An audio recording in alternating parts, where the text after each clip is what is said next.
This podcast is on surveys in social science research.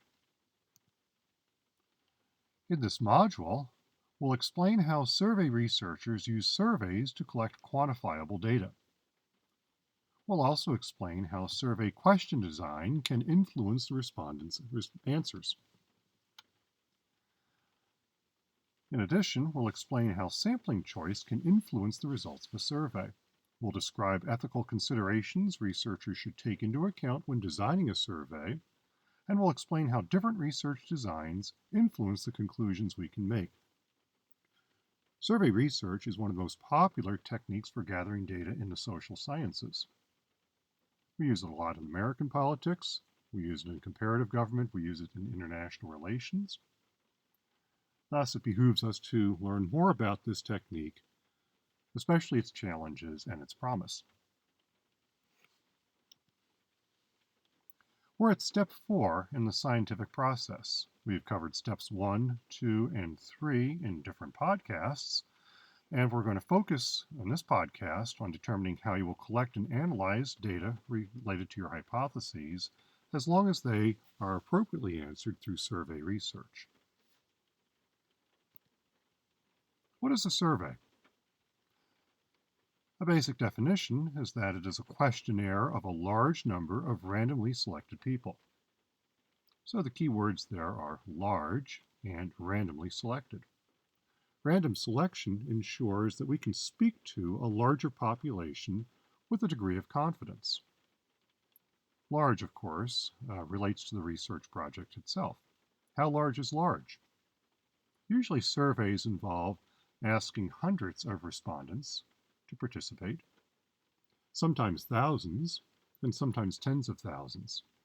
It really depends upon how much money you have to conduct the survey and whether or not your target population is extremely large. The larger the target population, the larger your sample will want to be. So a sample involves the individuals that we actually survey, and it represents a larger population. Thus, a sample is always smaller than a population. We also use the terms participants and respondents to describe those who are participating in a survey and are thus part of a sample.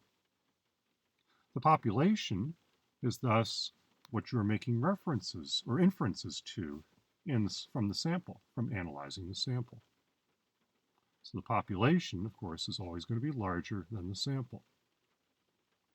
An example of this would be the entire voting population in the United States. That would be our population. And then regularly, survey research firms sample 1,000, 1,500, 2,000 American adults. And as long as those adults are randomly selected, then they can speak to the tendencies of the overall U.S. population.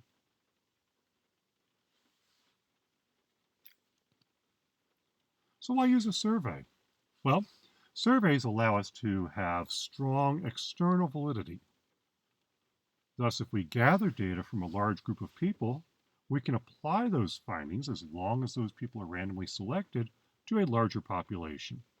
We see this in election surveys, popularity surveys, market research. Surveys, of course, are very common. And we're less concerned about internal validity. In other words, we don't really gather a lot of detailed information about each respondent in a survey. All we really do is make sure we have an identifying number or a set of letters and numbers that we can trace back to a particular respondent. And we'll probably also gather some basic demographic information about the respondent, but we're not going to know much more about the respondent than that. We don't care that much, in other words. What we care about is gathering the information on the target questions from a large enough sample in order to generalize to a population. So, there are several steps involved in designing a survey. We'll focus in this podcast on writing survey questions. Then in future podcasts, we'll talk about finding the target sample and being able to choose the correct survey mode for our survey. There are other considerations as well that we'll take up in a future podcast, such as the Institutional Review Board, or the IRB, the concept of informed consent, funding for a survey, and pre-testing the survey as well. So the first step here will involve writing survey questions. We want to identify the concepts that we want to measure first. Those questions will help us measure those concepts. A survey is wasted if you do not define your concepts correctly and did not ask the appropriate questions. So if I am interested in the likelihood of someone voting for a candidate, in my survey I better ask questions about that particular candidate. Otherwise I can't draw any valid inferences from the survey. So how do we write survey questions? We have to also think about what the right answers will be, or the answers that we should put forth as possible answers to the survey participants. These are the questions we should ask. What is the concept we're trying to measure? And what is our unit of analysis? Who are we trying to gather data from? What kinds of questions can you ask respondents to measure what you're trying to measure? So those are three fairly large questions, and we'll address each of these in these podcasts. We write the questions then, and then there's the answers. A closed-ended survey has only a set finite number of possible responses. It's kind of like a multiple choice test. Open-ended questions allow the respondent to expand upon what they've heard in the question and give more elaborate information to respond. And those would be akin to short answer or essay questions in an exam. We also have to ask which values we will assign to the answers of the survey, provided we're using closed-ended questions. So let's have a tangible example, and I'm going to highlight in yellow the answers to these questions. So for instance, if we're interested in measuring party identification, that's the concept that we're trying to measure.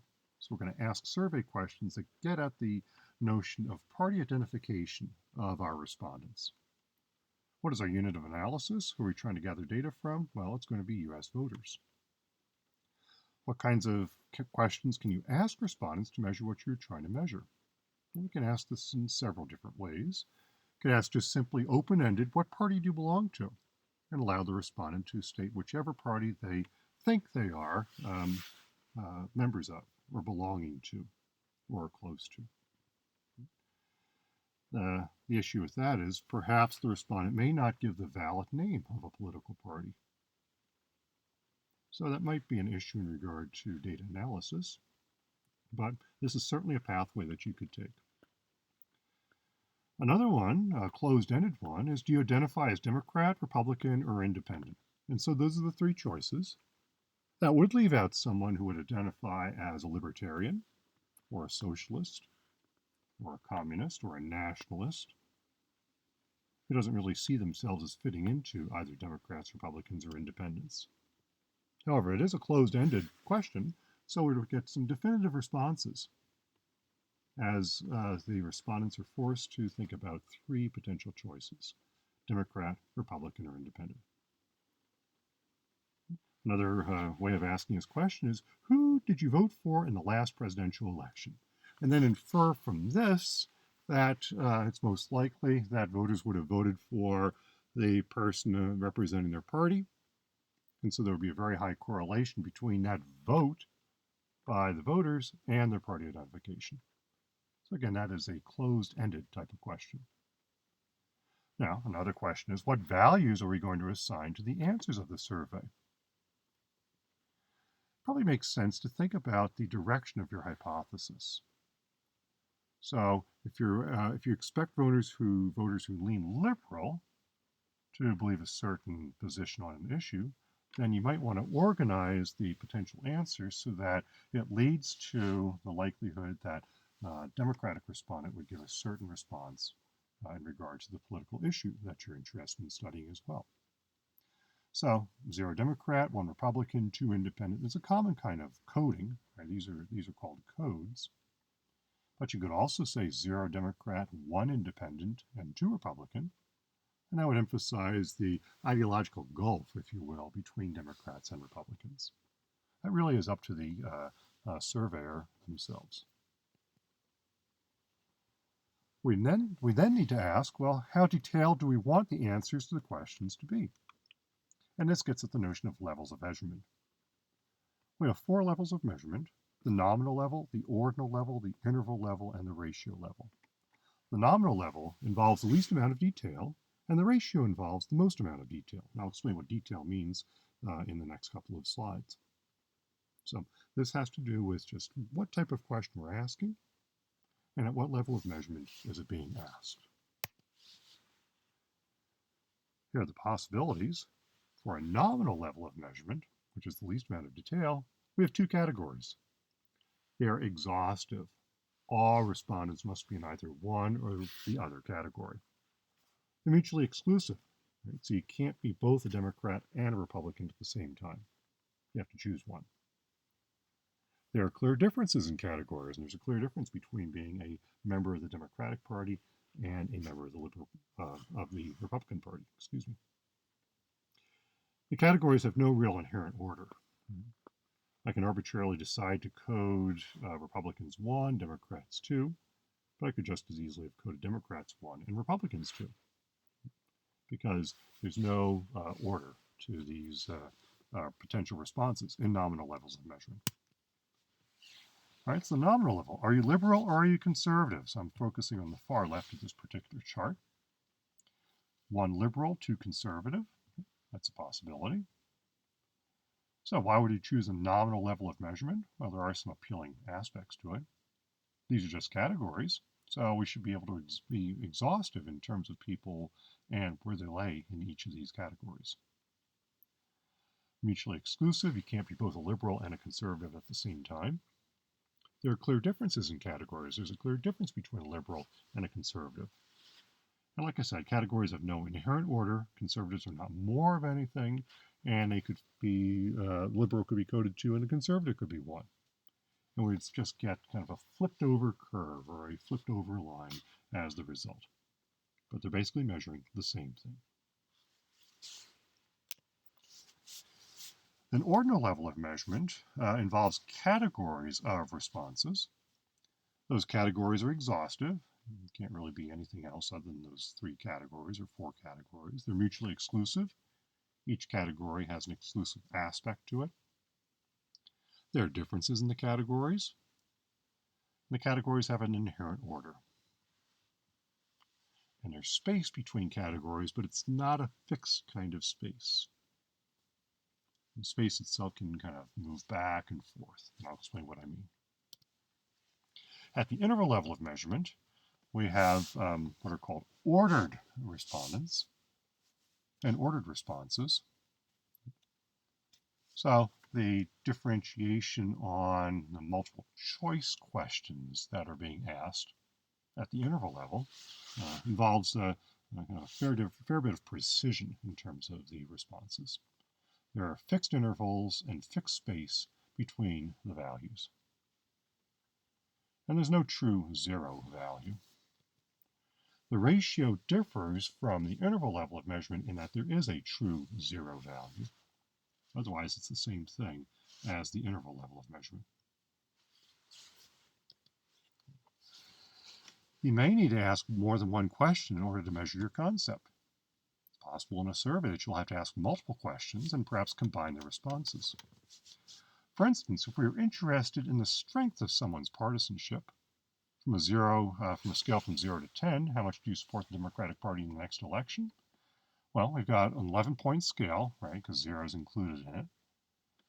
0 being not at all, and 10 being fully committed to the Democratic Party. On a scale from 0 to 10, then, we could also ask how much do you support the Republican Party in the next election? So 0 is fully, and 10 being not at all. So we could have, if we combine these 2 indicators, which makes sense that they would be combined, a strong Democrat would earn a 20, a strong Republican would earn a 0, and a moderate would earn a 10. We may also need to use filter questions when we write survey questions. For instance, did you vote in the last election? If yes, who did you vote for in the last election? Thus, if this can hasten along the survey too, if they haven't really thought about or voted in the election, they can move on to the next question. And that is the end of this particular podcast.